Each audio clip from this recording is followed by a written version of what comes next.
Hello, everybody. My name is Maggie Mahoney. I'm the Director of Global Engagement at the University of Houston. And today we're meeting together to talk about the Global Citizens Credential and the Peace Corps Prep Program.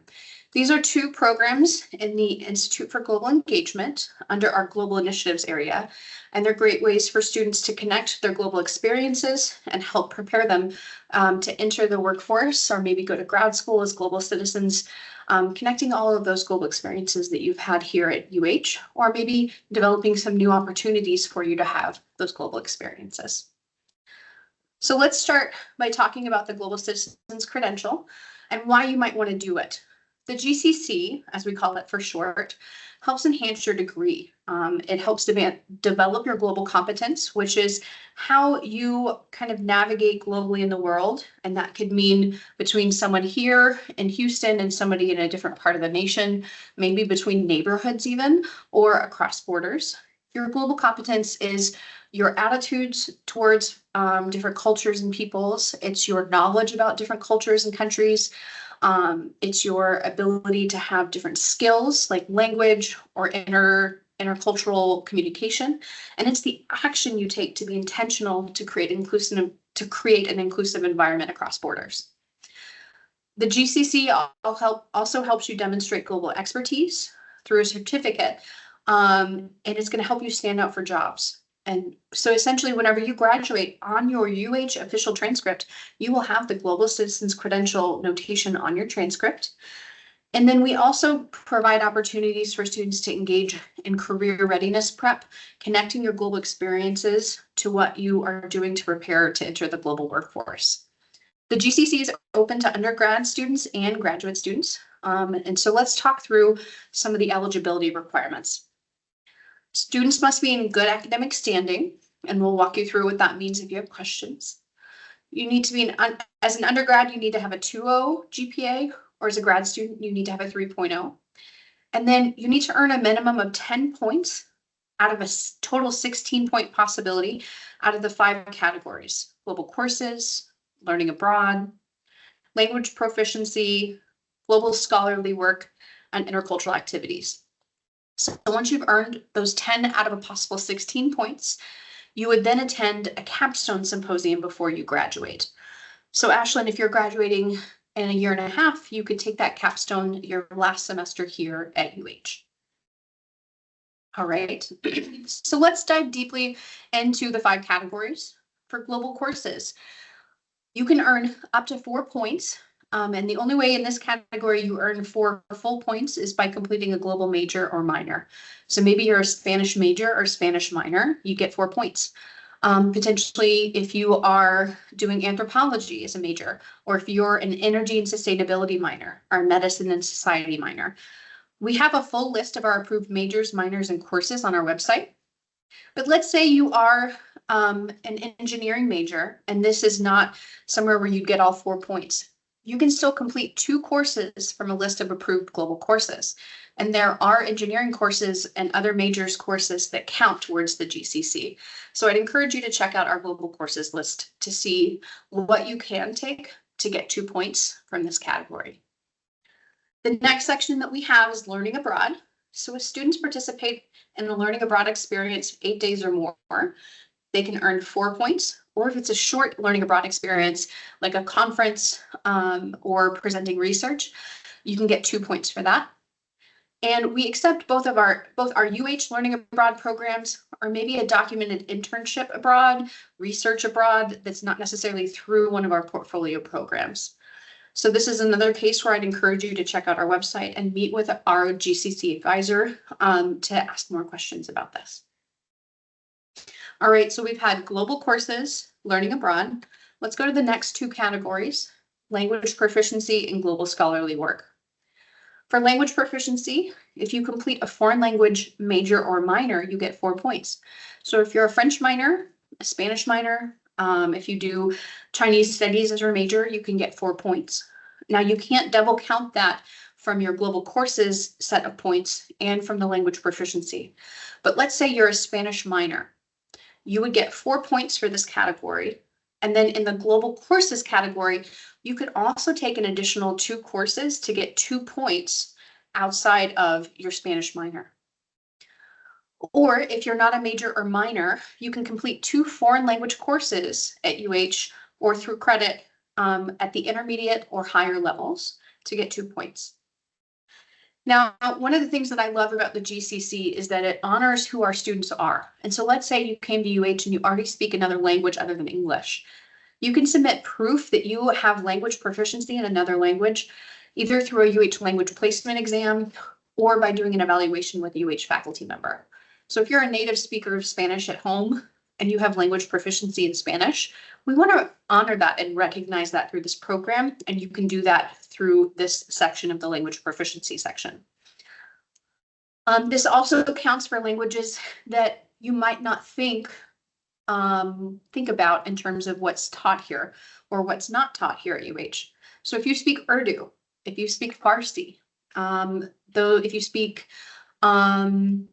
Thai, those are languages that are not taught at UH right now, but those are languages among many others that will still count towards 2 points for this category. All right, our next section is global scholarly work. So if you are participating in research with a global focus, or if you're writing or co-writing a scholarly work on a global topic, you can get 2 points. And then if you participate in either 1 or 2 conferences that are focused on global multicultural issues, you can get up to 1 point for that. And so if you have questions about this, I'd encourage you to talk with our GCC assistant director so that you can learn more about it, figure out how you can engage with this category. For many students, they feel either they're doing this or they're not, but there's plenty of opportunities for you to find a global seminar, a global symposium to attend, and then to attend another multicultural workshop to get 1 point in the category, even if you're not doing a full-on research project. So that's language proficiency, global scholarly work, that's paired with global courses and learning abroad. And our last category is intercultural activities. So if you participate in a leadership role on or off campus in a global or cultural focus organization, or if you complete a global oriented internship or volunteer experience, you can get 2 points. So let's say you're part of the Council for Cultural Activities, right? And you have a leadership role in that organization, you can get 2 points. Or potentially you volunteered at Asia Society for a large event, you could get 2 points. You can also get up to 1 point if you participate in at least 2 cultural or global events, maybe on campus or off. So let's say you take part in some of our International Education Week programming, you attend one of our modern and classical languages movie nights that are happening this semester and next semester. Those count as participating in a cultural or international event. If you're having trouble or wanting to find, where do I find these events? We encourage you to check out our website, which we'll share at the end, but it's uh.edu/global. All right, so we've covered the 5 categories. And so we know that after we earn our points, we have to attend a capstone. The capstone is the final step in completing the GCC. And so this is an opportunity to attend a workshop with your peers who are completing the program to share your global experiences, to talk about what you learned, to explore global theories and issues and connect those to your experiences, and to connect that to your future of what it means to be a global citizen and your career as you move on from UH. Undergrads, y'all complete this capstone during your final semester, but grad students have a couple of different unique rules on this. So I'd encourage grad students to check out our website to dig in more. All right, so what do you get by participating in the GCC?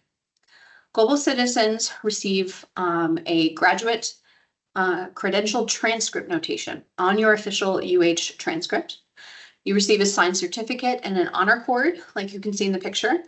And then Camille here is the student with our executive director, Ambassador Michael Pelletier of our office, and Provost Chase. You get to attend a formal ceremony that's really kind of small and very specified for y'all as a graduation ceremony for you completing this program. It's a really neat touch. It's a way for us to all come together as a community of global citizens and celebrate the work that you've done, connecting all of your global experiences here at UH. So if you're interested in participating, if you want to learn more, you can go to our website, you can register, and you can start thinking about how you can reach the 10-point minimum. If honestly, I'd ask all students to reach out for advising and support so that we can help you develop a strategy to meet those 10 points. So Ashlyn, we talked about you being a Spanish minor. We talked about you going abroad already. You can attend cultural events. You can attend global scholarly events. You can take global courses outside of your minor to count towards this, so you can get many more than 10 points. So if you'd like to, you can already go ahead and register on our website, connect with our office. You can find us for advising on Navigate. We are under the student support section, under the Global Citizens Credential, and you can set up an in-person or virtual advising appointment with us. And I work with Ms. Marisol Gonzalez, who helps me do the advising right now until we hire for new assistant director. You can see the picture here is from our graduation ceremony. It really is something special to be able to come together and get honored like this for all of your global work. Before I move forward, I'm talking about the Peace Corps. Does anybody have any questions? Okay, great. If you do, please feel free to put it in the chat. But let's move on and talk about the Peace Corps Prep program, because this program is a really great complement to the Global Citizens Credential, and much of what you have to complete for the GCC is similar to what you have to complete to do the Peace Corps Prep program. So the Peace Corps Prep is a certificate program that enhances your global experiences here at UH and prepares you for international development work and potential Peace Corps service. So this is a great way to graduate with this certificate and share that you're the kind of student that wants to save the world a little bit. And even if you don't end up going into the Peace Corps, it's a really nice thing to have on your resume. And it's a great experience for you to get a perspective on ways to prepare yourself to save the world. That's the way that I put it. So let's talk about the Peace Corps. The Peace Corps was founded back in 1961. And actually, I'm going to go to this slide first.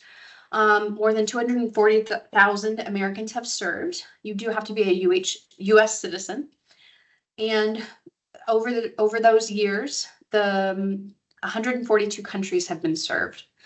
And so Peace Corps volunteers, you have to go through an application process to get selected as a volunteer. And that's a little bit of a rigorous process, but it's a prestigious thing to be a Peace Corps volunteer.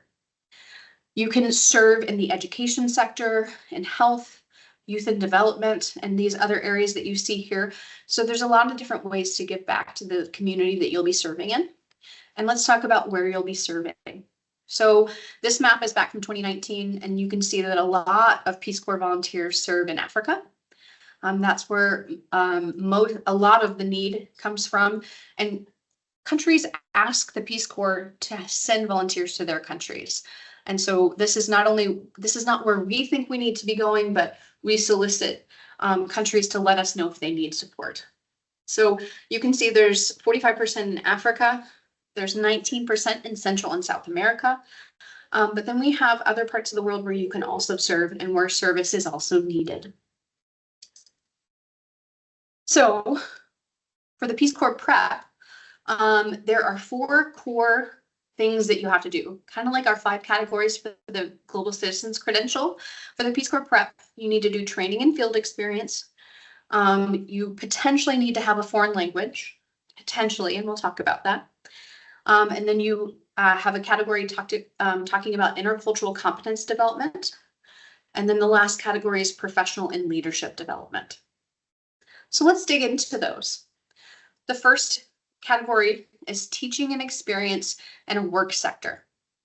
So this asks you to complete 3 courses that align with one of the 6 Peace Corps Prep sectors. So that might be education, health, environment. And so this makes a lot of sense that if you're a public health major, you're already taking enough courses to count for this first of 4 segments that you need to complete for the Peace Corps Prep program. Youth and development, agriculture, those don't have a specific major necessarily. And then if you're a business major, community economic development is a really good category for you here. And then after taking these 3 courses during your time at UH, you need to complete a minimum of 50 hours of field experience through volunteering internships, or work positions in the same sector. So let's say you're choosing education, you're already student teaching, and so that would count towards this. Let's say your health, maybe you've done shadowing in a clinic, right? Or maybe you've done community economic development and you have a job that you think might count. These are great questions to ask our team so that we can help you refine what you're doing so that it will count towards the Peace Corps Prep program. Okay, let's talk about our second of four, foreign language skills. So if you want to be a Peace Corps volunteer in Latin America, students must complete 2 intermediate Spanish courses. If you want to work in West Africa, where French is spoken, or other languages as well, you need to complete at least 1 intermediate course in French or in another Romance language. So maybe Dutch, maybe Italian. So if you don't want to volunteer in Latin America or West Africa, there's not a language requirement, but overall the Peace Corps Prep program encourages students to take 1 language course because it teaches you how to learn a language as well. And then finally, again, like the Global Citizens Credential, the Peace Corps Prep program wants to honor your language proficiency. So if you also speak another language, you can take a placement exam or meet with a UH faculty member from that language department to measure your language abilities here to indicate your proficiency level. All right, we've talked about training and experience in a specific work sector. We talked about foreign language skills. Let's talk about the other 2 categories. So in developing intercultural competence, you can complete 3 global courses from the approved global course list, right? And that global course list is on our Peace Corps Prep webpage on our website. However, you can substitute 1 or 2 courses with a learning abroad experience. So if it were a semester long, like I think one of our participants today in the webinar, you'll get 2 of your 3 courses already taken care of. And then you can substitute one of the courses with a prolonged intercultural activity, volunteering with a global organization like our Global Guides, or working with diverse populations. So again, this category is a little bit subjective in terms of what you can do as an engagement experience through that intercultural activity, but there is a finite course list and the amount of points that you can get or courses you can get credit for, for a learning abroad experience. All right, so we talked about work sectors, language, intercultural competence. And the last component of the Peace Corps Prep program is preparing you to go into a leadership position.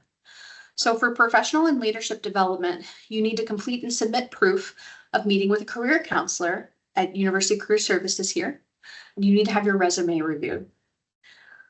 The second step is attending an interview workshop or scheduling a mock interview with a career counselor so that you can practice how to interview for the Peace Corps. Again, this program helps enhance you and your skills in wanting to be a Peace Corps volunteer, or maybe just being one of those kinds of students that wants to save the world in what you do.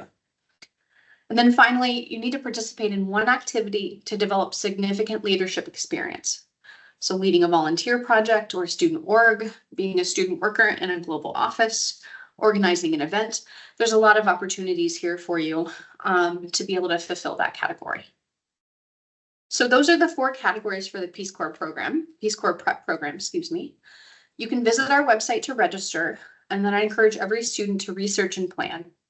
So choose a sector that you're interested in, or come talk to us to get some help in choosing a sector. Read the website and start planning out how you'll meet those requirements, and then work on completing those requirements. You'll need to submit your exit checklist and supporting documentation, but we're here to help you with that. So overall, you'll earn a certificate from the Peace Corps. And this is an actual certificate you'll get that you can attach whenever you apply to the Peace Corps program and being a Peace Corps volunteer. It does not guarantee that you will be selected as a Peace Corps volunteer. However, it makes you a more competitive candidate. And then finally, I mentioned this earlier, but we really encourage students to include this on your resume, that you have completed the Peace Corps Prep program, and indicate what that means with a few words. We have someone that is our campus rep our campus recruiter for Peace Corps, Chanel Jimenez. I am so glad that I get to work with her. She's a Texas native actually, and she served as a Peace Corps volunteer in Panama in 2019 and 2020 in the education sector. And she came home early because of COVID. And she is our Houston regional recruiter. So if you're interested in this, please check out her email right there and write it down, or we have her cards here in our office, and we can also answer her, give you her email if you want to check in with us. Chanel has a really great story, and actually if you Google her and you say Chanel Jimenez Peace Corps, there are videos of her sharing her stories of volunteering in Panama. And what it's like now and how it's helped her in her kind of career since being a volunteer. All right, so that's the end of our presentation.